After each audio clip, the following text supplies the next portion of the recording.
My name is Marie McPherson, and I'm at the University of South Florida Center for Behavioral Health Improvement and Solution. We are very pleased today to have Dr. Barry Sarvet, is chair of the Department of Psychiatry at Bay State Health Systems, where he oversees the care of a range of specialized in- and outpatient psychiatric services for patients of all ages. He's also the professor and chair of the Department of Psychiatry at the University of Massachusetts Medical School, Bay State. The main focus of his work is improving access to care for patients with psychiatric disorders and the dissemination of evidence-based practices in psychiatric treatment. A very important aspect of his work is he serves as the statewide medical director of the Massachusetts Child Psychiatry Access Project, which is an innovative public system for improving access to care for children with mental health needs throughout the state of Massachusetts. The project has served as an innovative model for improving access to care for children. Dr. Sarvet has also written numerous articles regarding integrated mental health care. And today we're here to talk about ways to approach to integrate collaborative care to the treatment of depression in the primary care setting. Collaborative care is very much talked about and everyone agrees. However, it seems very difficult to achieve. And Dr. Sarvet is going to give us some ways and method on how we can achieve collaborative care approaches. So Dr. Sarvet, it's for you. Thank you it's so up much, to you. Dr. Go ahead. Yes, Dr. McPherson, thanks for the kind introduction and thanks everybody for attending. And I'm going to just get started with my disclosure slide, which is devoid of any commercial relationships, but I do have external funding from HRSA, SAMHSA, both federal agencies, and I do some consulting for the state of Delaware and for the Meadows Mental Health Policy Institute, which is focused on the development of collaborative programs in Texas. So I'm going to start out with a patient, and before I do, I just want to tell you that this talk is going to have kind of a two-pronged approach. The first prong is really to talk with you about kind of the model of, how collaboration, within our program in Massachusetts and your program in Florida works. So it's going to be really about sort of the system and the model of care. And then the second is going to be just, a discussion about how we recommend, that primary care providers address depression in children and adolescents. So that'll be kind of more clinical content. But I'm going to start with a patient. I always like to start with patients just to kind of ground us, as we get started. And so this is a teenager, a male teenager. His name is Ryan. We'll call Ryan, and this patient is being managed in the primary care setting for the primary problem of diabetes. And in the context of his diabetes care, it became evident that something was wrong. Something was going on in terms of falling off the track of what had previously been good management of his diabetes with diet and self-monitoring. And in addition to that, he was having some behavioral problems at home and some academic underachievement. And this particular primary care provider is engaged with us in our collaborative program, which is called Mcpat, or it's referred to as Mcpat, and as Dr. McPherson said, it's called the Massachusetts Child Psychiatry Access Program. And so this person is utilizing the PHQ-A, which is the adolescent version of the PHQ-9, to screen for depression and to evaluate depression. And this particular kiddo was administered the PHQ-A and had an elevated score of 18. This practice also had a therapist who was working in the office, in the suite, and was integrated in their team and did an assessment. Because I like to mention, and I think everyone, most people know this, but some people need to be reminded that screening, a positive screen, is not a diagnosis. It's just a screen, and it just kind of identifies the possibility. The best you can hear. Depression. I need someone to mute themselves. I think I heard some noise. Anyhow, so the patient did get a psychotherapy evaluation. In the context of that evaluation, he disclosed that he was having suicidal ideation, but was not considered to be at high risk and did not have the intent to act upon those feelings.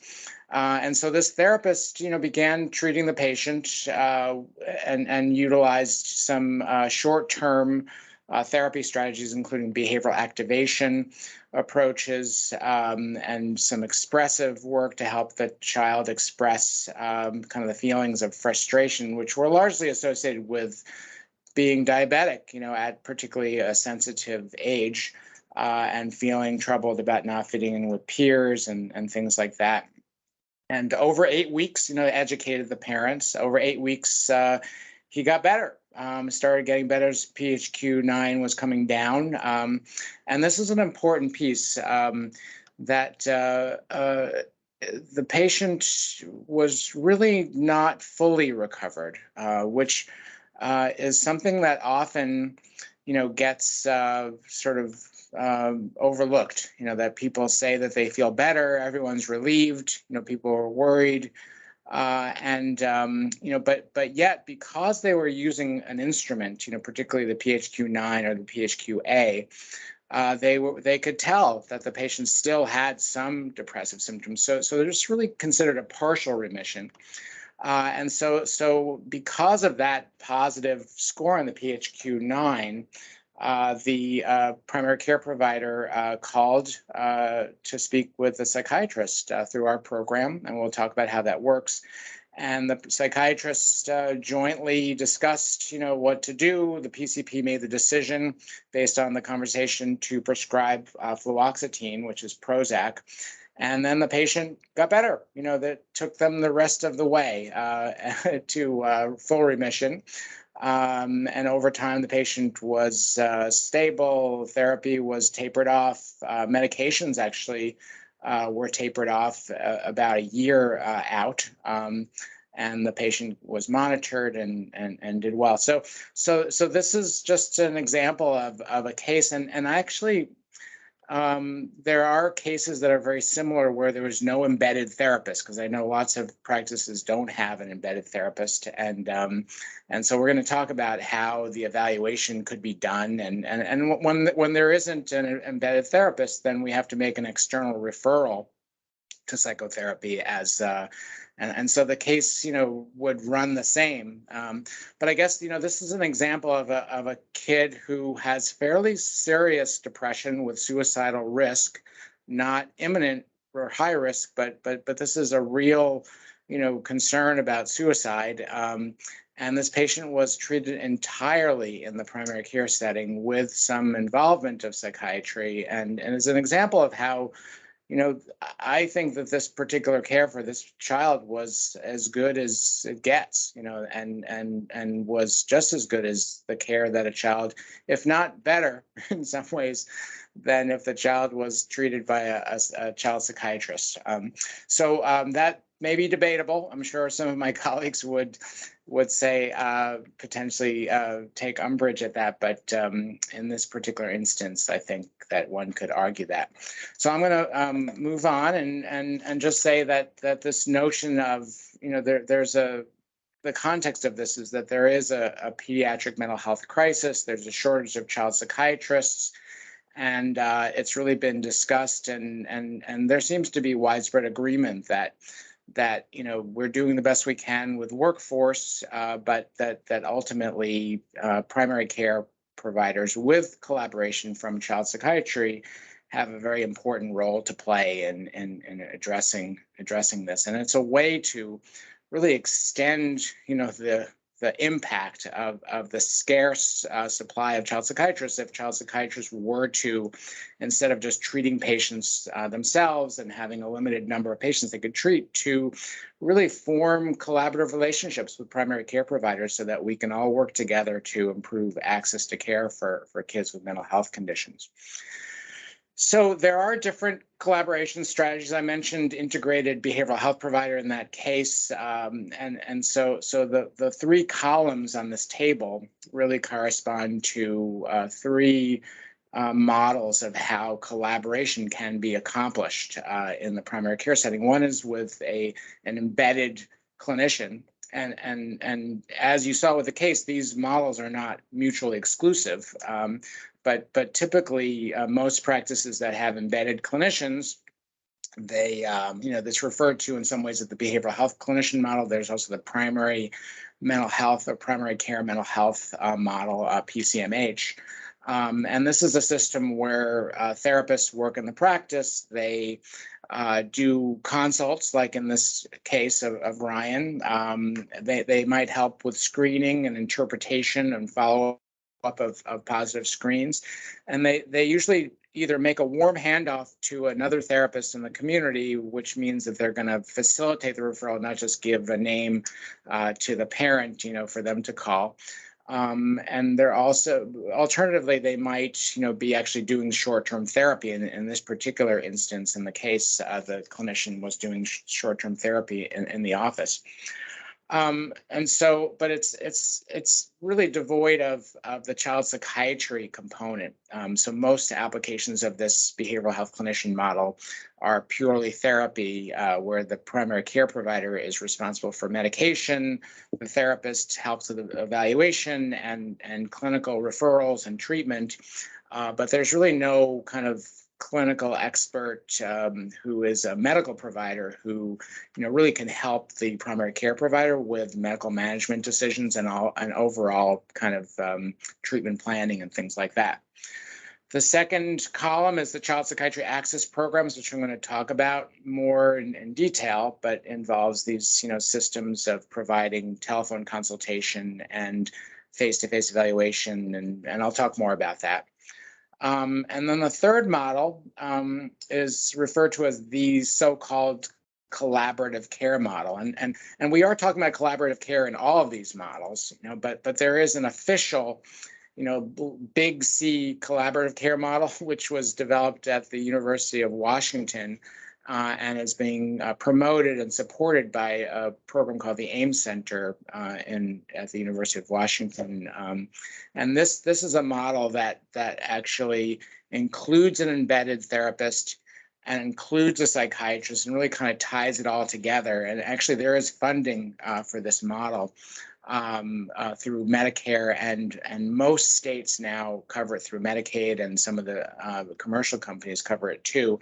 But there's very little of this going on outside of academic centers and grant-funded projects because the billing is very complicated. But it does involve all of the components of telephone consultation, and helping to support embedded mental health practice, as well as the use of measurement-based care, and it's a very nice model.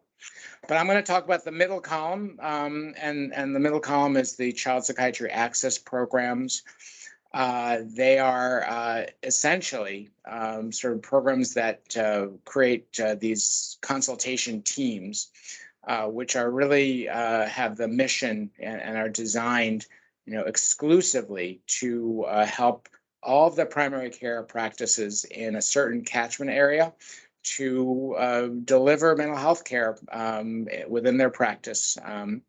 it's a population-based or it's a population health type model because these programs cover a region with a population and try to help all the primary care providers in that particular region. And each primary care practice has a panel of patients, and sort of they're really responsible for trying to support access to care and best practices in mental health delivery for that population.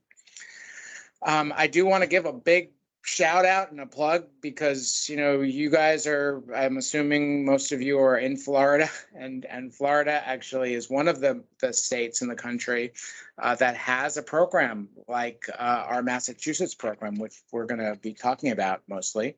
And this is called the Florida Behavioral Health Collaborative Pediatric Hotline. And so this is the basic information. It provides child psychiatry consultation, focusing on psychiatric medication management, but also facilitates referrals to external child psychiatrists when it's necessary and when it's possible, and really tries to cultivate collaborative relationships between the primary care providers across the state, as well as the child psychiatrists who work for the program. It's a free service. There's a hotline. You see the number up there. The only the point about only information relevant to medication management is discussed is really that's may be kind of misleading or confusing because the consultants will talk about, you know, anything related to, you know, the care of the patient, but it's kind of there's sort of like I think a privacy issue around, you know, why that statement is there. I actually forgot why that bullet isn't there, but it's not restricted to only medication consultation. And they have resource navigation help through a partnership with an organization called Aunt Bertha, which provides directories and helps locate services. And the last bullet here is exciting, is that they provide telepsychiatry consultations for patients in the primary care practice. So these are actually, you know, psychiatric evaluations to support this collaboration, and they are promising to try to schedule these within 24 hours, which is actually much better than we do in Massachusetts, because we give ourselves 2 weeks to do this, and we don't always accomplish that actually, but we try. But I'm going to talk about our program for a bit longer before I get into kind of talking more about the management of depression. And so this is our landing page for our website. And the whole program is really meant to connect primary care providers with child psychiatry. We started the program in 2004. We're the first of many of these types of programs. It has kind of really grown into a national model. We started in 2004, so that we've been going now for 18 years.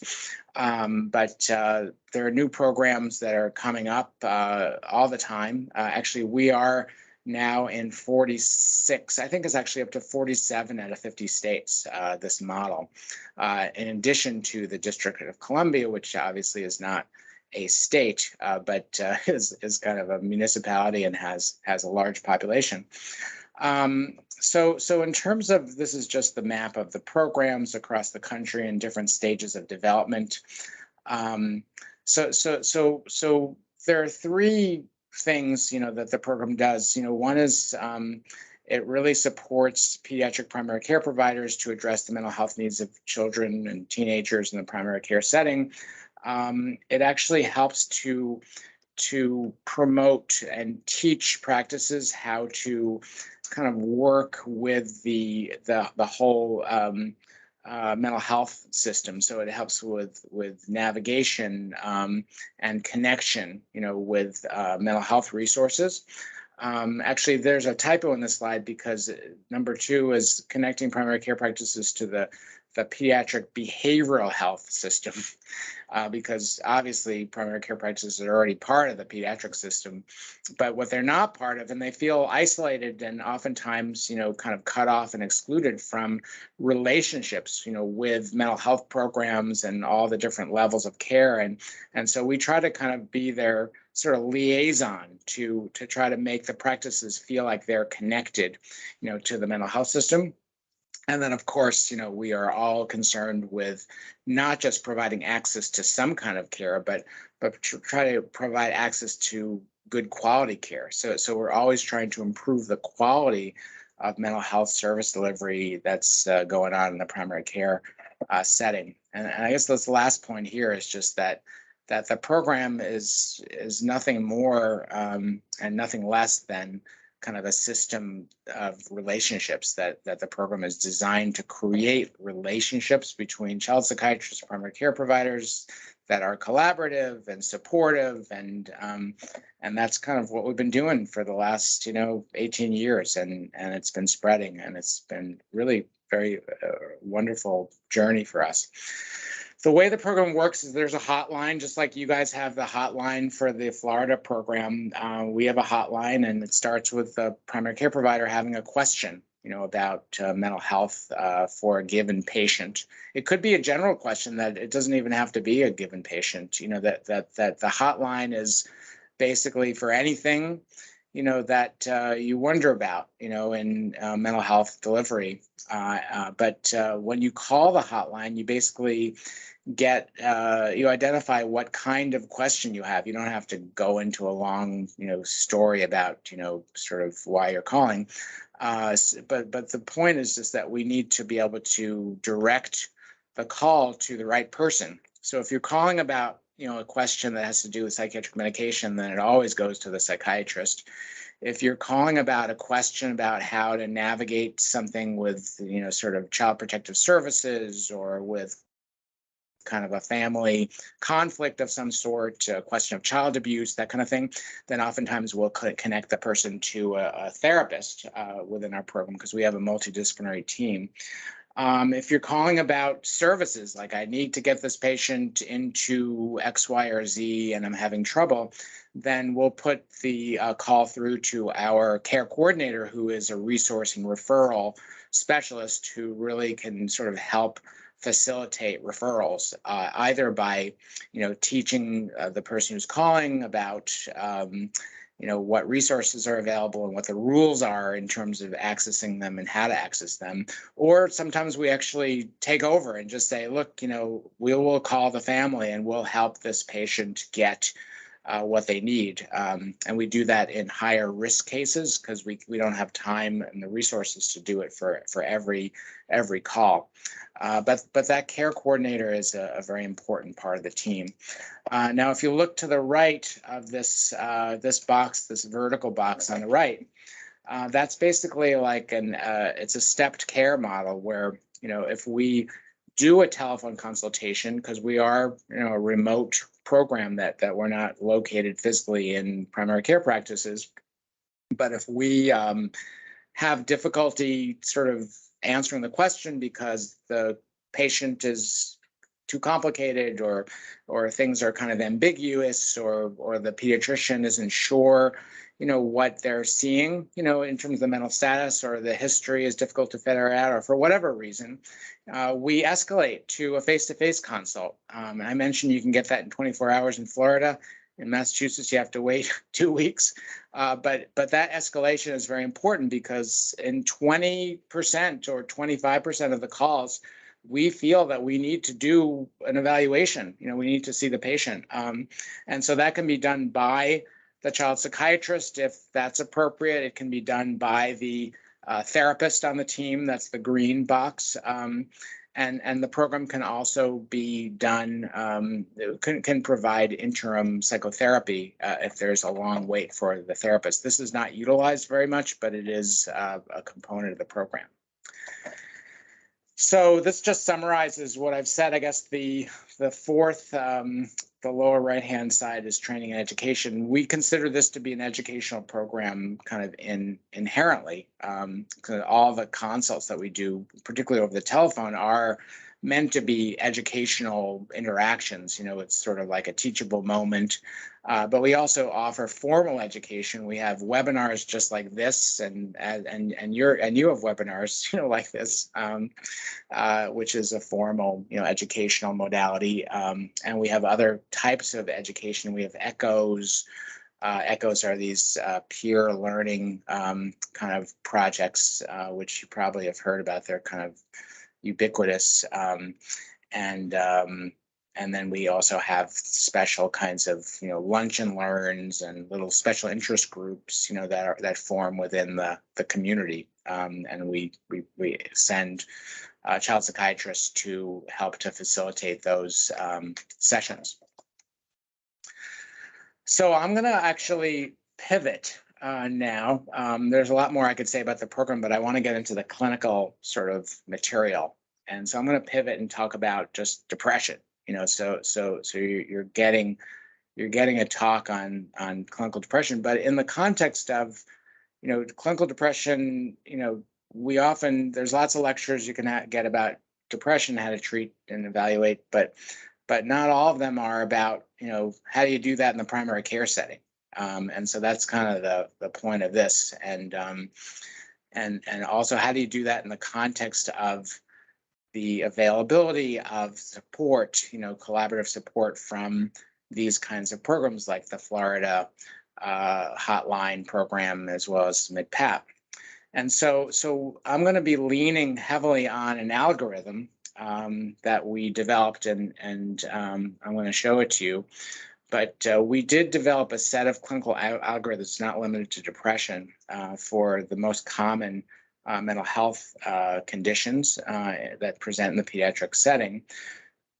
And they really kind of encompass screening, evaluation, treatment planning, and medication treatment. They kind of focus more on medication treatment because that's the role that most primary care providers are going to be doing directly, as opposed to referrals or through the work of other, clinicians who might be working in the practice.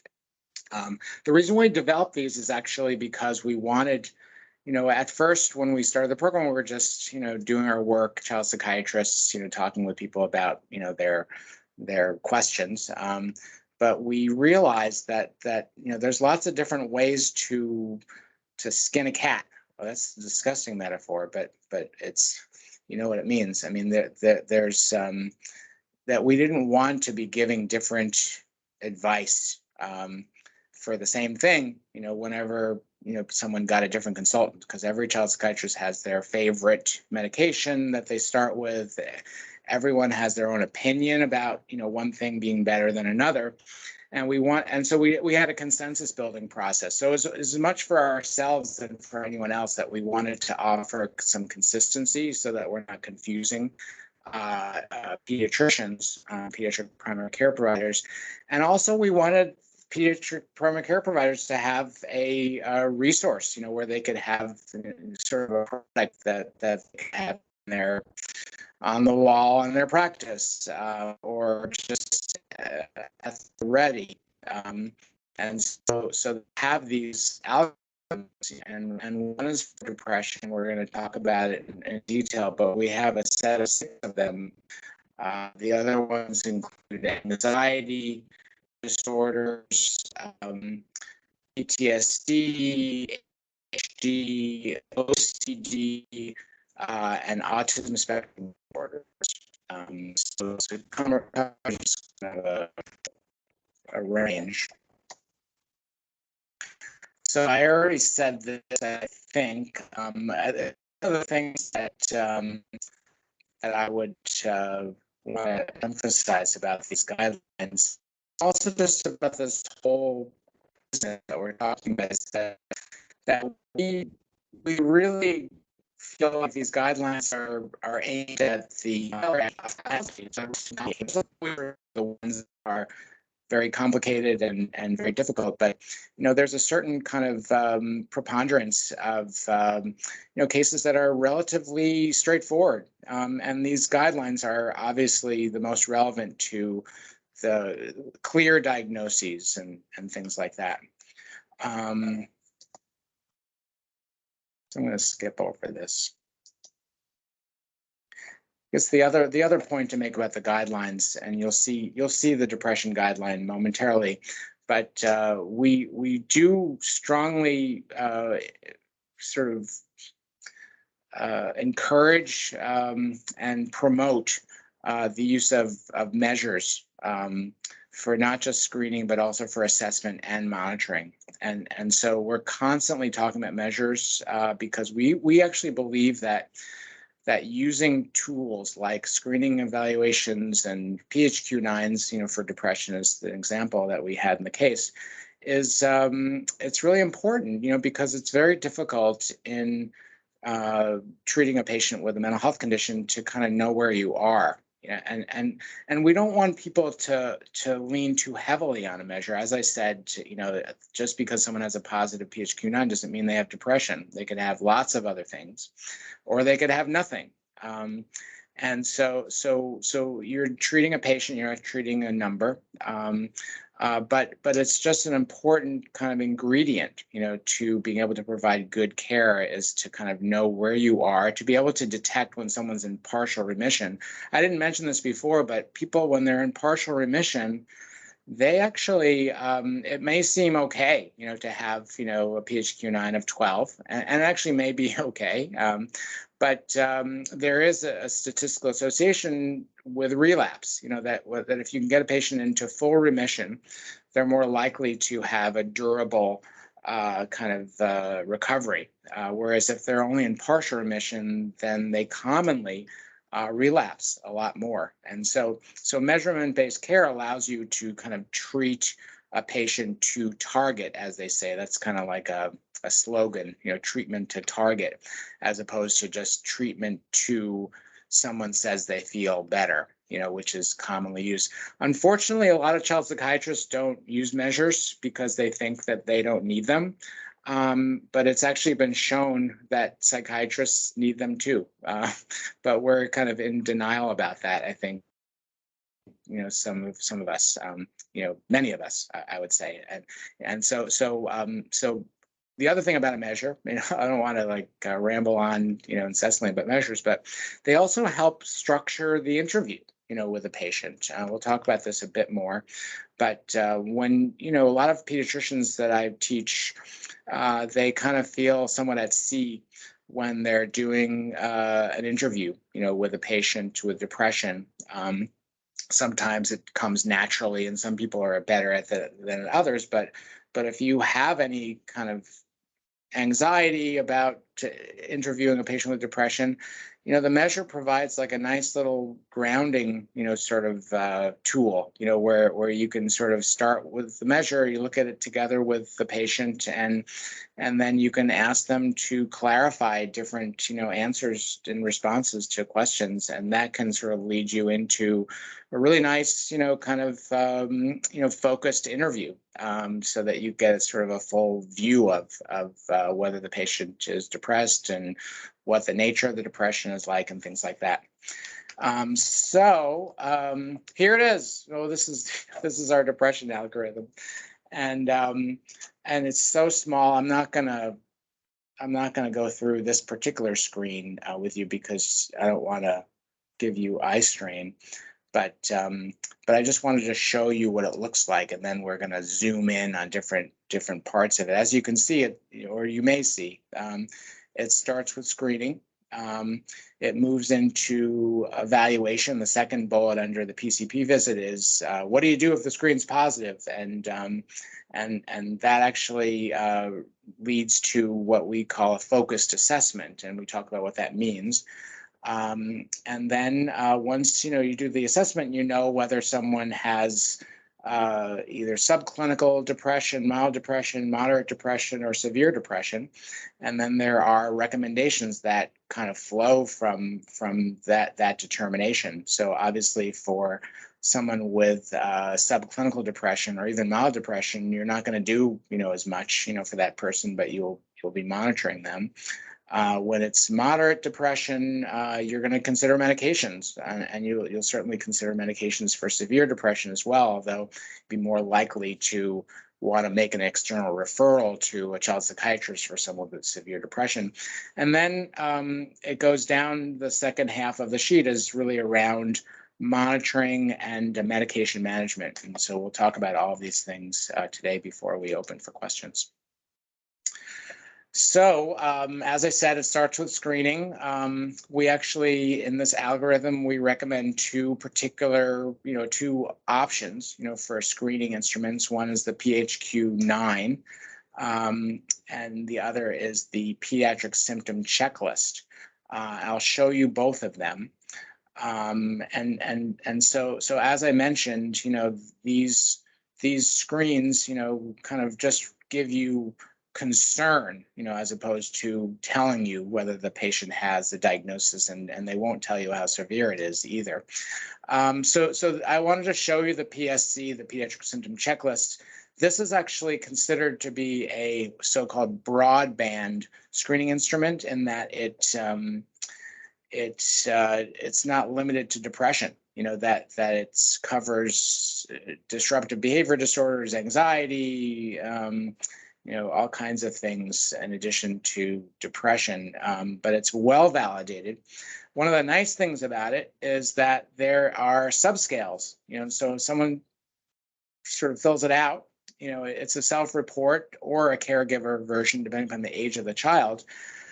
You look down this column here, you see there's three subscales. There's I for internalizing, A for ADHD, E for externalizing. And then there's just your total score, which is associated with, the likelihood of someone having a psychiatric diagnosis in general. And so you can use the Pediatric Symptom Checklist. You're going to be focusing on the internalizing subscale because depression is considered to be an internalizing disorder. And you just count the boxes to find out your subscale score, but particularly if your subscale on the I column is greater than or equal to 5, then that's a positive screen. Now, this is the most common depression questionnaire, and I think you'd have to live in a cave, to not have heard of this. I hope I didn't insult anyone, but it's just so ubiquitous, that everybody's, always talking about this for depression and primary care and population health and things like that. But this is focused on depression. You don't have to worry about subscales. And then there are cutoffs for mild, minimal or subclinical, mild, moderate, and severe. So it's very easy to use. Actually, I didn't mean to advance the. So these, again, you're basically not trying to necessarily make a determination about severity from a screen because you still don't know if the patient has the diagnosis. But you can use this particular instrument as part of the assessment, that focused assessment as well. And if that's the case, then you, in the context of a focused assessment, you can make some determinations about severity, just based on the PHQ-9 screen, which is helpful. So the PHQ-9 is a screener, but it's also a really good assessment tool, and it's also a good monitoring tool. So that's the big advantage of the PHQ-9, is that it can be used for all these purposes.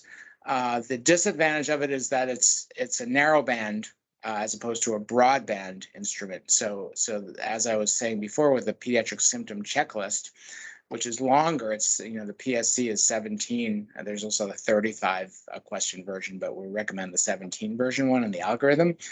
That one kind of is nice because it covers the waterfront, and you can sort of see, other signs of psychiatric illness.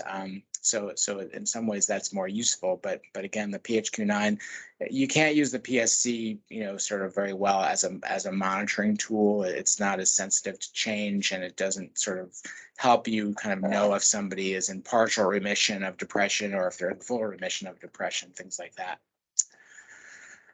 So in terms of the next step, is the clinical decision-making part of this. And so again, I keep, reminding you that having a positive screen is not a diagnosis. And so you got to do a diagnostic evaluation. And I mentioned that, you can use the PHQ-9 As part of that, there's another questionnaire that's longer, and focused on depression called the Mood and Feelings Questionnaire, which I'll also show you. That could be used for the evaluation. And these are tools that are part of the evaluation, but they don't sort of do the evaluation. So part of the evaluation is doing an interview and really asking questions just to kind of be able to have a sense of, how significant, these symptoms. Sometimes people check off things and they don't really mean it. And so if you have a conversation with people, you can kind of find out if it's really significant or not.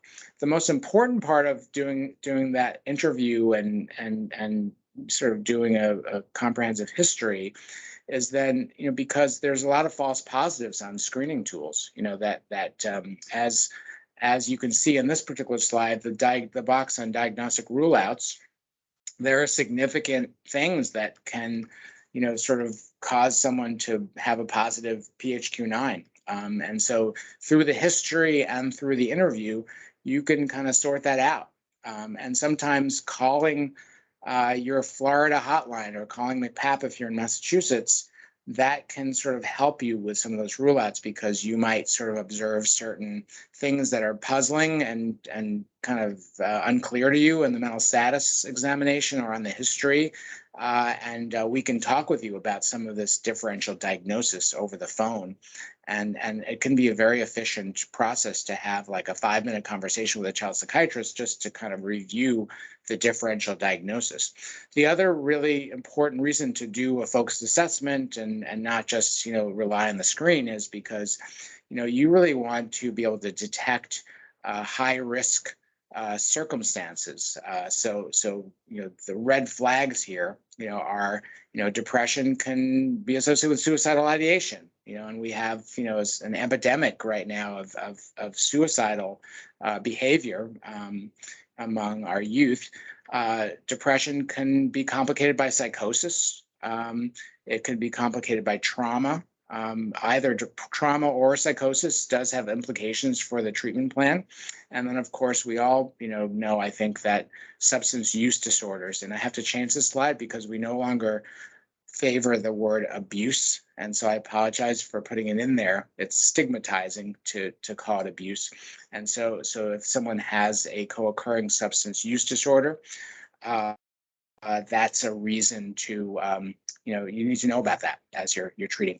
This is just a picture of the Mood and Feelings Questionnaire. By the way, all these questionnaires are in the public domain. And this is a duplicate of the slide about the PHQ-9. So I'm getting towards the end, but the meat of the treatment, decision support, part of the algorithm is really around that whole question of, is this subclinical or mild depression? Is this moderate depression? Is this severe depression? So for subclinical or mild depression, and you can base this quantitatively on the score of the PHQ-9, we don't recommend sort of, going into full treatment planning, mode. That we like to give people sort of, we encourage pediatricians to use anticipatory guidance, counseling techniques to give information, to really talk about self-care and self-management, which has to do with sleep, exercise, diet, just generally trying to kind of optimize the sort of self-care and to address risk factors and things like that for depression. But you don't really need to treat mild depression unless it persists. So we do recommend follow-up to see if mild depression is persistent over months. And if it is persistent, then we recommend moving into that moderate depression sort of arm of the algorithm. And that sort of refers to that whole point about self-management being unsuccessful. So you have mild depression, needs to be treated if it doesn't get better on its own, but you don't treat it right away because it often does get better on its own when it's mild. So for the moderate depression arm, that's kind of like the main event, for primary care. And that's something that you can handle, with a referral to therapy and considering medication. We feel like therapy is essential for everybody with moderate to severe depression, and then the medication is optional. and you decide on the medications for moderate depression based on preferences. I feel it's a shared decision-making process with the family. The outcomes are slightly better when you do combined treatment, but they're not that much better as to make it sort of an open and shut case. And so we recommend that this be kind of negotiated with kids, and their parents, and in a shared decision-making process. For severe depression, I mean, everything is always shared decision-making, but for severe depression, we feel much more strongly about recommending medication, and we're not going to make anybody take medication, but, we have to be very clear that we really feel that medications are necessary. In terms of the medications, this is the easiest part, because medication treatment for depression is really not very complicated, folks. That in our algorithm, we decided through a consensus building process that our favored medications are fluoxetine, which is called Prozac, escitalopram, which is referred to as Lexapro, sertraline, which is referred to as Zoloft. We start, at these dosages, which are in our algorithm, 20 milligrams of Prozac or 10 milligrams of Lexapro or 50 milligrams of Zoloft if the patient is 12 or greater. If the patient is under 12, we start at half those doses. So we would treat someone with 5 milligrams of Lexapro if they're under 12, or 10 milligrams of Prozac, or 12.5 milligrams of Zoloft. And so yeah, so those are the medicines we do in our algorithms tend to favor FDA approved drugs. Not that we like them better necessarily, but just from a liability standpoint, it's reassuring to parents, and kids to know that it has the FDA seal of approval. But we also know that a lot of times the difference between an FDA approved drug and a non-FDA approved drug or off-label drug is a matter of profit, from the pharmaceutical company if they want to invest in kind of going down that road. I guess this is the last, my last slide. Yeah. So follow up. We don't want people to, just sort of be started on treatment and then, sort of let it just run its course, and people, sort of finally stop taking the medication on their own or whatever, that we really want it to be rigorous, and we encourage pediatricians to use measures and have, regular follow-up. So in the beginning, there's a dose titration process, so that we have our starting doses, which you saw. But that's just the starting dose, that we know that these medications take 3 to 4 weeks, to actually have an effect. And any changes typically take, sort of anywhere from 2 weeks to 4 weeks, when we make adjustments. And so we do recommend, we recommend weekly follow-up for the first 4 weeks, and part of that's because of the black box warning and the need to assess for suicidal ideation. But we don't usually change doses within that first 4 weeks. It's usually just a matter of checking for side effects. But at the 4-week point, we need to decide whether or not to increase the dose. And so we have our maximum doses on the algorithm. But we'll make changes every 4 weeks based on how they're doing, in their assessment, if we are prescribing medications. And then we just, if a patient gets to a full response, before they reach their maximum dose, then we just sit there and continue for 6 to 12 months. If they don't, reach their maximum dose, or if they don't reach remission and they're maxed out on their dose, then we recommend changing to a different medication within that family. And we also encourage the use of this program, the CPAP program, to discuss, sort of the dosage changes that you might consider as you're going along and some of the decisions around those things. And I guess the last point is that at the end of 6 to 12 months, if a person is still in remission, then we taper. And we recommend tapering because we don't want to leave people indefinitely on medications unless they have a history of recurrence, in which case we do recommend maintenance treatment that's over the long term. And so this is summarized in the algorithm. I can actually send Dr. McPherson the copies of our algorithm. They're actually on our website. That's probably the easiest, which is www.mcpap.com or .org, because we have both domains, and so they're widely available in the public domain. But I'm going to stop there, and I would be happy to do my best to answer any questions. I do have a question. And my question is, could you briefly tell us how the CPAP has evolved over the last 18 years? I mean, to a physician, practicing with different realities than 18 years ago. So how is it sort of evolved, and how does the interest in the program is sustained? Yes, actually, great question. A few things to say about that. One is that I didn't believe this, but a lot of people kind of predicted that, after a number of years, that people would stop calling the program because they would have like their questions answered and they would learn, how to do this work.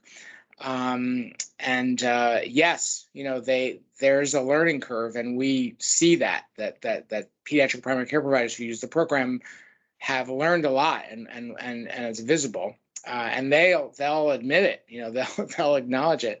But there's no end, to the questions. The more the more you wonder about, and so the questions themselves become more interesting and complicated, but the call volumes don't go down. That our call volumes have just progressively gone up over the years, and part of that's just because of the ongoing shortage, and there are a lot of pediatricians who are handling patients that they shouldn't have to handle in the primary care setting, and so the complexity of the calls has gone up.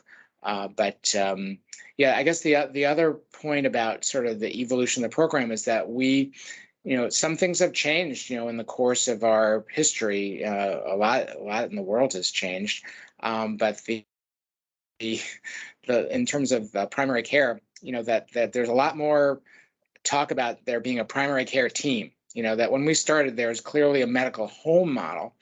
But and the idea of a team was, part of that, but it wasn't fully realized.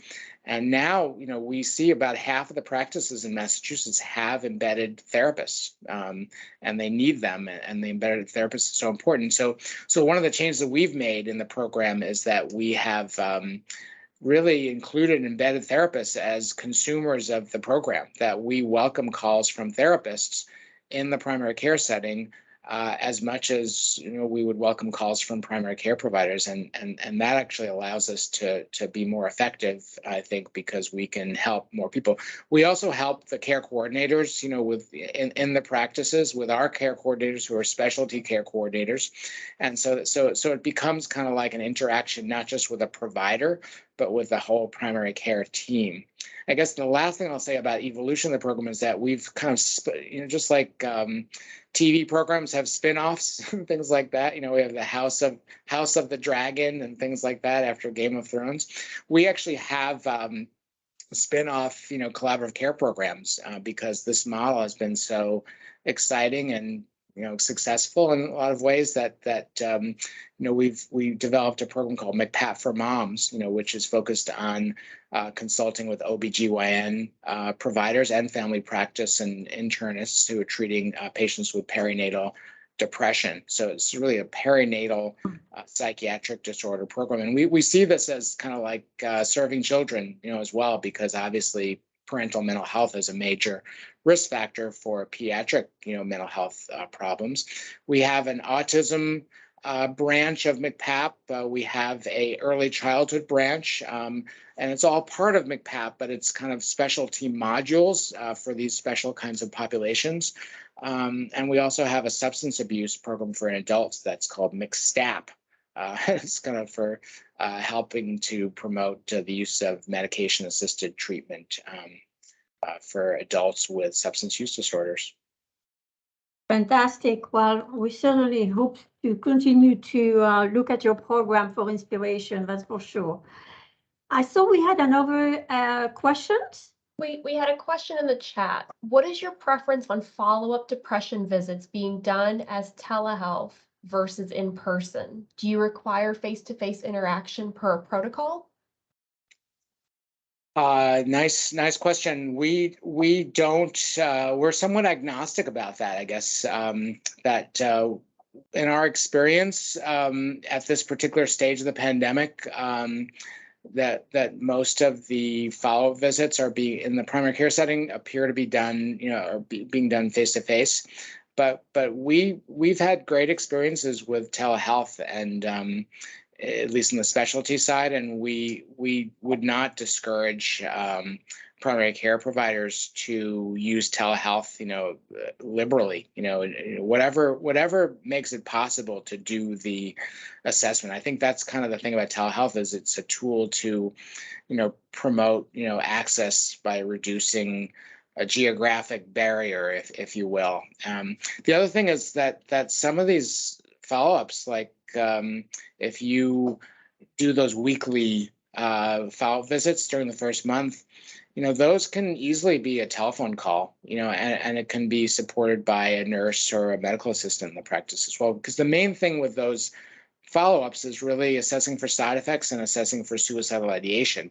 And suicidal ideation is a sensitive question, but we still feel like that's something that can be asked over the phone if there's kind of an initial relationship that was established through the evaluation process. And we also know that these patients, have longstanding relationships with their PCP. So it seems very reasonable, to me, for people to do follow-ups over the phone.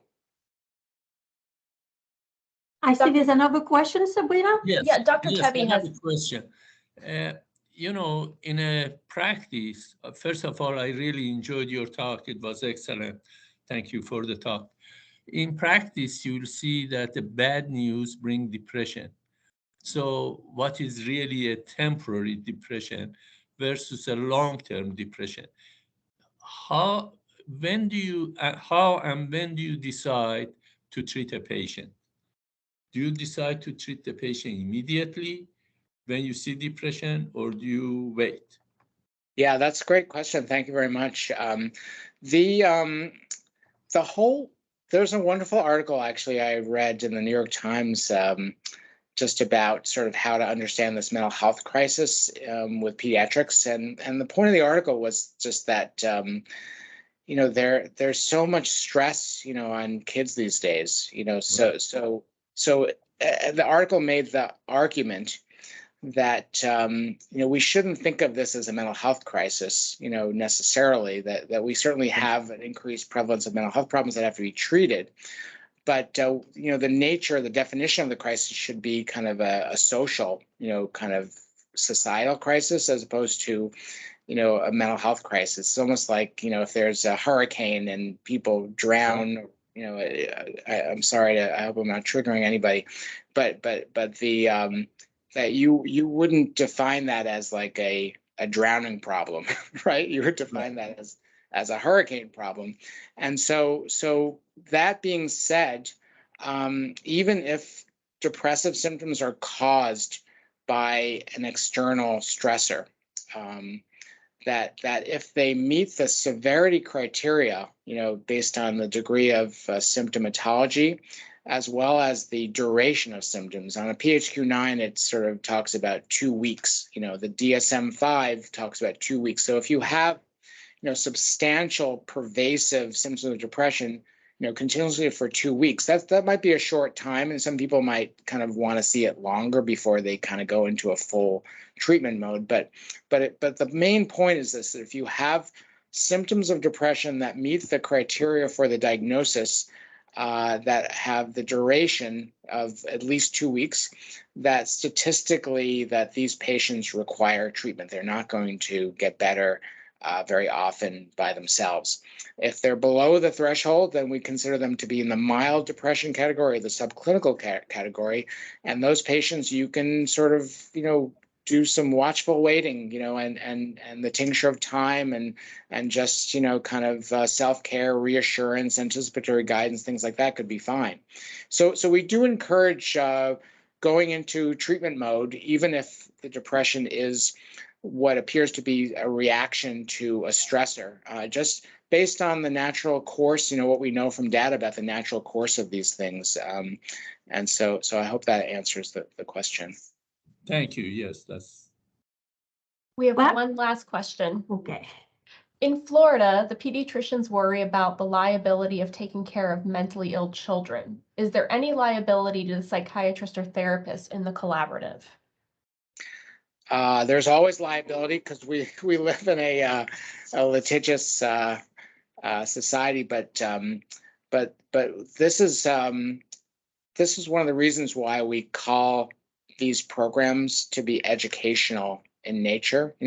That one reason is because they are, that we're trying to educate, pediatricians, but the other reason is for liability. That we don't want anyone to think that when we're giving advice to a pediatrician over the phone and haven't seen the patient ourselves and done our own assessment, that we don't want anyone to think that we are in charge of the decision, the clinical decision making.